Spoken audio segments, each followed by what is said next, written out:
কোরবানির মাংস গরিব আত্মীয়দের মাঝে বন্টন করা কেউ কেউ আবশ্যক মনে করে, এটা কি গুনাহের কাতারে পড়বে কিনা? খুবই দরকারি একটা প্রশ্ন। এবং কোরবানির সামনে আমাদের কোরবানির গোশত, এটাকে আল্লাহ রাব্বুল আলামিন 3 ভাগে ভাগ করার জন্য আমাদেরকে উপদেশ দিয়েছেন। ফাআত'আমুল কানিআ ফাকুলু মিনহা, তোমরা কোরবানির গোশত নিজেরা খাও। ওয়া আত'আমু আল কানিআ ওয়াল মুতাররা ওয়া আত'আমুল বাঈসাল ফাকির আছে, যারা তোমাদের আত্মীয় স্বজন আছে, প্রতিবেশী আছে, তাদেরকে খাওয়াও। আবার যারা অভাবী, নিডি, গরিব মানুষ, তাদেরকে দাও। তার মানে নিজে খাবেন, আত্মীয় স্বজনদের মধ্যে হাদিয়া উপঢৌকন দিবেন, আর গরিব দুঃখীদেরকেও খাওয়াবেন। কিন্তু এই বন্টনটা এটা কোনো ফরজ বা ওয়াজিব না। এভাবে 3 ভাগে করতে পারলে ভালো, উত্তম। কিন্তু এটা যদি কেউ না করে তাতে কোনো গুনাহ হবে না। আমাদের সমাজে সমাজের ভাগ নামে একটা ভাগ কোরবানির ক্ষেত্রে প্রচলিত আছে। অনেক এলাকাতে এলাকার কিছু মোড়ল মাতবররা তারা সকল কোরবানির পশু থেকে একটা অংশ, যে 1/3 করে তুলে নিয়ে আসেন, অথবা 1/3 পুরোপুরি না হোক বাধ্যতামূলক একটা অংশ তারা নিয়ে আসেন, এনে তারা তাদের মতো করে পুরো এলাকাতে বন্টন করেন। অনেক এলাকাতে যে কোরবানি দিয়েছে তাকেও দেয়, যে দেয় নাই তাকেও দেয়। এখন এই সমাজের ভাগ নামে যে ভাগটা বাধ্যতামূলকভাবে কালেকশন করা হয়, সেটা কোনো অবস্থাতে জায়েজ না। যদি বাধ্যতামূলকভাবে করা হয়, যদি জোরপূর্বক করা হয়।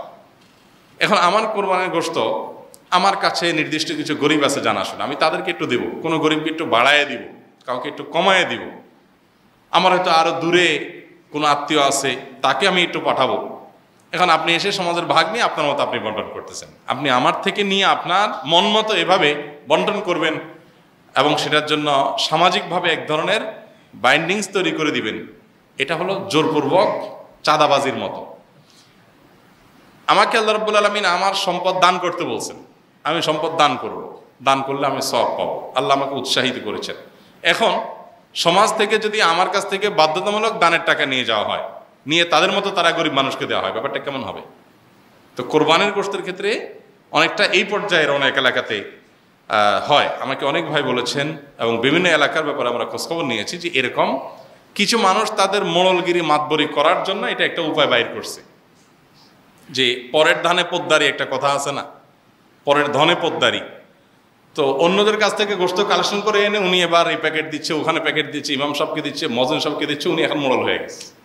এই পরের ধনে পোদ্দারিগিরি করতে গিয়ে দেখা যায় যে আমি আমার কোরবানির গোশত খুশি মনে আপনাকে দিব না, কিন্তু আপনি জোর করে নিয়ে যাচ্ছেন।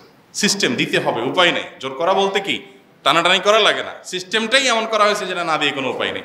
এরকম করা জায়েজ নেই। লা ইয়াহিল্লু মাল ইমরিইন মুসলিমিন ইল্লা বিতিবি নাফসি, হাদিসে আসছে কোনো মুসলমানের সম্পদ তার মনের সন্তোষ ছাড়া জায়েজ নেই।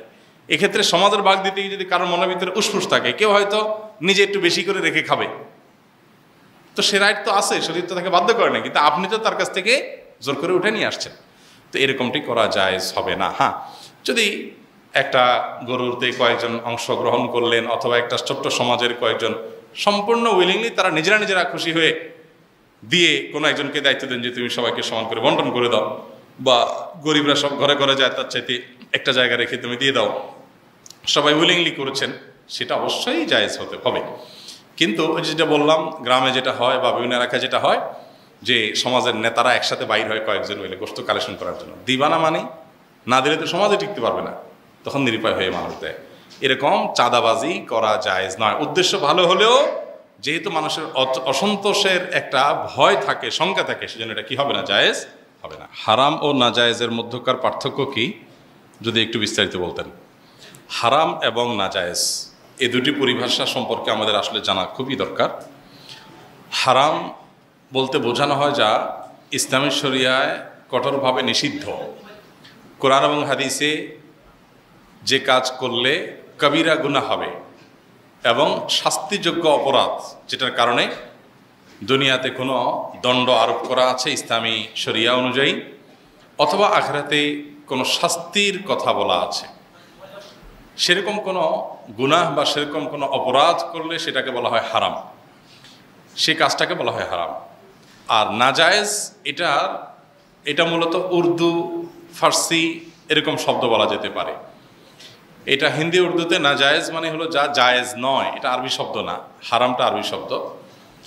তো নাজায়েজ শব্দের অর্থ হলো জায়েজ না, আর জায়েজ শব্দের অর্থ হলো সঠিক। নাজায়েজ মানে যা সঠিক না, তার মানে যা ভুল। তাহলে আমরা হারাম এবং নাজায়েজের মধ্যে দেখি পার্থক্য হলো, নাজায়েজ এটা অনেক ব্যাপক কথা। নাজায়েজ মানে যেটা ভুল। এখন ভুল তো ছোট ভুল হতে পারে, বড় ভুল হতে পারে। হারামটাও নাজায়েজ, মাকরুটাও নাজায়েজ, কবিরা গুনাহটাও নাজায়েজ, সগীরা গুনাহটাও নাজায়েজ। কিন্তু হারাম এটা নির্দিষ্ট পরিভাষা। হারাম হলো নিষিদ্ধ কাজের মধ্যে, নিষিদ্ধ বিষয়গুলোর মধ্যে সর্বোচ্চ স্তরের নিষিদ্ধ যেটা, সেটা হলো কি? হারাম।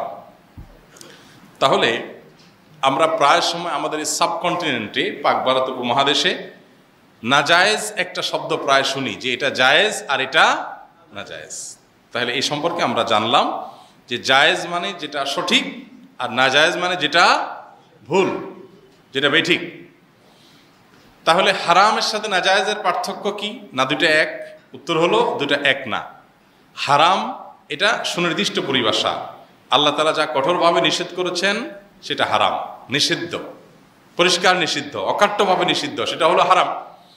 আর নাজায়েজ মানে যা সঠিক না, সেটা ভুল কাজ, সে ভুলটা, বড় ভুলটাও ভুল, ছোট ভুলটাও ভুল। এই জন্য নাজায়েজ বললে ওইটা মাকরুহ হতে পারে, ওইটা হারামও হতে পারে, সগীরা গুনাহও হতে পারে, কবিরা গুনাহও হতে পারে। নাজায়েজটা আম, ব্যাপক, আর হারামটা হলো ফিক্সড, সর্বোচ্চ পর্যায়ের গুনাহ যেটা, সেটা হারাম। এই জন্য কোনো আলিম যখন কোনো বিষয়কে হারাম বলবেন, এর মানে হলো ওই বিষয়টি কোরআন হাদিস দ্বারায় নিষিদ্ধ কঠোরভাবে এটা প্রমাণিত।